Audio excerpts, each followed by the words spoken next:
What's up, everybody? Welcome back to another Pitching Ninja's filthiest pitches of the day. I am Pitching Ninja, and I'm here with a very emotionally unavailable Will Leahey. Spot on, Ninja. I don't even know what that means. No, nobody does. Yesterday, we had another big hunk throwing junk, Ninja, and this time it came in the form of a 6'8" Cillian Murphy impersonator named Tyler Glasnow. Ninja, he's pulling out new pitches now. I know you're fired up about this. What were you seeing yesterday from big old Glasnow? Oh my God. I don't know if you remember, I think it was last time he threw his first front hip two-seamer and got a K to a lefty. I think that was the first time in his career he did it.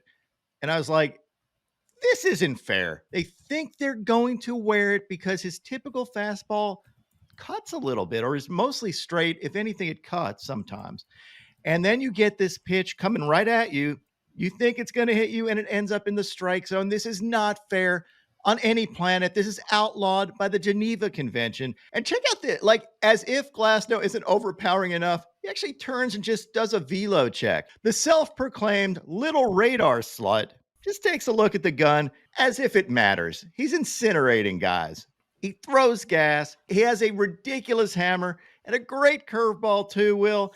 I don't know what to do about this guy. He is a freaking problem, but this front door two-seamer stuff has got to go. You should not be allowed to do this. Amazingly, he threw this slider to our friend, the Irish Frog, who had a home run off of it. And look at his reaction on this. He's like, are you fucking kidding me? A first pitch slider. I mean, but you got to swing first pitch against him because if you get deep in a count, he just puts you away. Unfair stuff from Tyler Glasnow. He helped the Dodgers beat the Angels 7-2. Zack Wheeler had this slider, but we're just not going to talk about him very much. We're not going to talk about him, but we're going to sing, Will. Please, please, Zack, oh yeah, like I please you.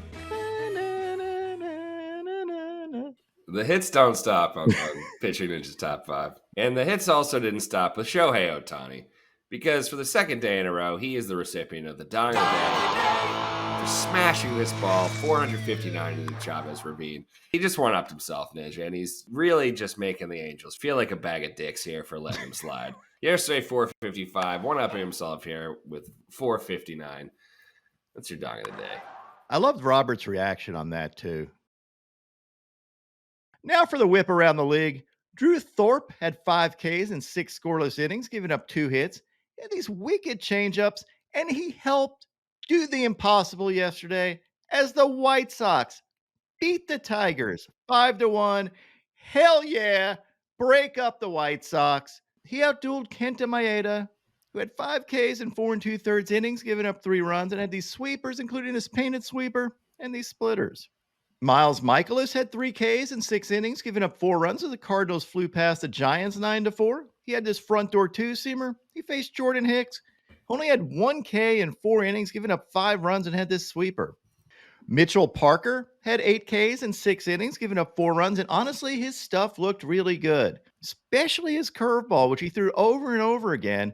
He also had these fastballs and slider, but the Rockies rose above the Nats 8-7 on a filthy pitch timer violation walk-off. You don't see this every day. Thank freaking God, because this sucks. Sports are all about. Parker faced Cal Quantrill, who had 5 Ks in 6 innings, giving up 3 runs. Quantrill's ERA right now is 3.50, which actually would probably lead the league in ERA. He's a Rocky. You gotta give him some handicap, right? It's like 2 runs maybe. He had this two-seamer, splitter, and curveball. Randy Vasquez had 3 Ks in 5 scoreless innings as the Padres hopped past the Brewers 6-4. He had these sinkers. Faced Carlos Rodriguez, who had 2 Ks in 4 innings, giving up 4 runs, and had this curveball and changeup. The Red Sox rose above the Reds 4-3. Get it? Red, rose. Little double entendre there, Will. See what I did? It's genius. Genius, man. I'm just like freaking Kendrick Lamar with my rhymes. There's no rhyme. Nick Pivetta had 5 Ks in 4 1/3 innings, giving up 3 runs, had this elevated fastball and curveball. He faced Frankie Montas, who had 4 Ks in 6 innings, giving up 2 runs, and had this 98-mile-an-hour fastball and the splitter. Ronel Blanco nearly blancoed the Orioles as the Astros won 5-1. He had 4 Ks in 7 innings, giving up 1 run. He had these sliders and wicked changeups. And dude, is he like the most underrated pitcher in baseball? He's one of them. Constantly, I look up, and I mentioned this before. I keep waiting for him to falter, and he doesn't. He faced Corbin Burns, who had 5 Ks in 7 innings, giving up 4 runs, and had these sliders, hit curveball, and picked up a sword. Marcus Stroman had 6 Ks in 6 2/3 innings, giving up 3 hits. 2 of them were home runs, so they don't count. As the Yankees beat the Braves 8-3. I don't know why home runs don't count, but they just shouldn't. He had these sliders and two-seamer slider combination. I did an overlay of these two things, and look how well he tunnels these pitches. As a hitter, you think you're getting a two-seamer that's going to run to the plate. And if you get that slider in the same tunnel, you're hosed. He faced Charlie Morton, who honestly wasn't great yesterday. He had 4 Ks in 5 2/3 innings, giving up 5 runs, and had these curveballs. John Gray had 3 Ks in 6 scoreless innings, giving up 2 hits. The Gray Wolf helped the Rangers maul the Royals 6-0. I guess the Royals were too busy dancing to Taylor Swift. Gray had this fastball and slider, and he faced Michael Flocka, who had 5 Ks in 5 innings, giving up 1 run on 3 hits, and these cutters and two-seamer. Ben Lively had 4 Ks in 5 2/3 innings, giving up 2 runs, and had these sweepers. The Guardians' bats were lively against Jose Barrios. The Guardians beat the Blue Jays 6-3. Barrios had 3 Ks in 5 innings, giving up 5 runs, and had this changeup. Jared Jones was outstanding yesterday with 8 Ks in 7 innings, giving up 2 runs on 3 hits. He painted with this 99-mile-an-hour heater. I mean, look at that. He also had these absolutely vicious sliders, 92 miles an hour, and this mean one picked up a sword. Here's an overlay of his fastball and slider, and that is a nightmare for hitters, man. Jared Jones is filthy. Well, and also a nightmare for hitters because he did hit this guy in the head. We were going to skip over that, Will, but you know what? Everybody's okay, right? As okay as you're going to be getting hit in the face with a 100-mile-an-hour fastball. As Marcellus Wallace said in Pulp Fiction, pretty far from okay.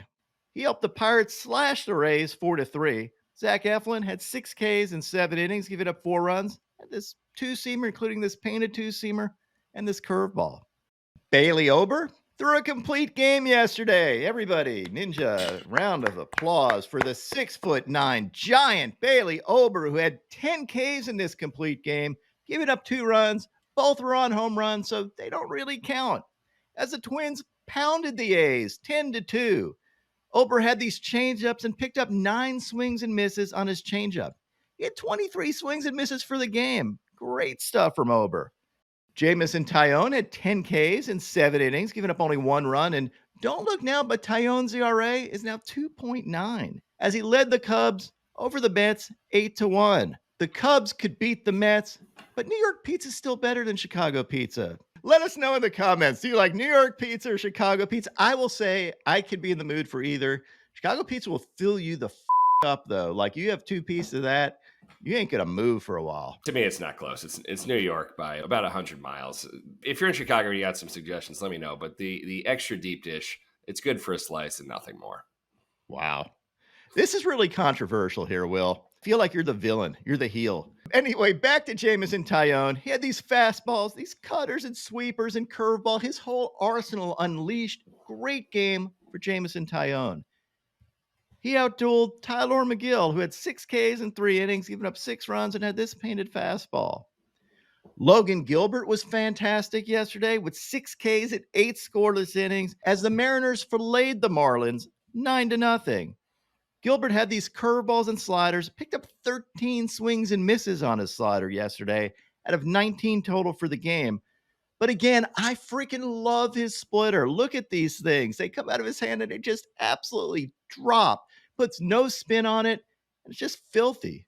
Zack Wheeler had 8 Ks in 7 innings, giving up 1 run on only 2 hits. His ERA for the year is now 2.73. He had these fastballs, these two-seamers, including this one that ran back to the plate 20 inches, as well as this curveball. Here's an overlay of his sweeper and slider. You can see how those two come in looking kind of alike, and they go in opposite directions, making it a nightmare for hitters. He faced Tommy Henry, who had 2 Ks at 3 2/3 innings, giving up 6 runs, and had this elevated curveball. Now onto my filthiest relievers. Aroldis Chapman had this splitter. Josh Hader had these heaters. Sean Jelly had these curveballs and picked up a sword. Colin Holderman had this filthy sweeper.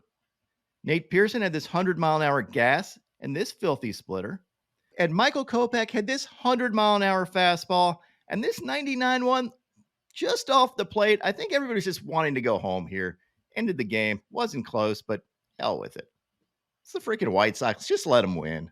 My top 5 filthiest pitches of the day yesterday. At number 5, we had Jared Jones with his sliders. Just ridiculous. At number 4, Logan Gilbert and his wicked splitter. At number 3, Zack Wheeler and this front door two-seamer. At number 2, Tyler Glasnow and him just playing with his food, throwing these front door two-seamers to lefties. And at number 1, we have Emmanuel Clase because this should not be allowed. You should get freaking hazard pay for having to face this. A 103-mile-an-hour cutter followed by a 92-mile-an-hour slider. Not only that, but he slide steps on this slider just to make it even tougher. There's a reason why this dude has a .74 ERA this year, and his career ERA is about 1.8. Like, that's better than Mariano Rivera, Will. I don't know that he even gets the props he deserves. So we're giving him all the props today. Well, if he gets 5 rings, I'll definitely give him a bunch more props. And now my pitching ninja moment of Zen. This is proof that correlation does not equal causation.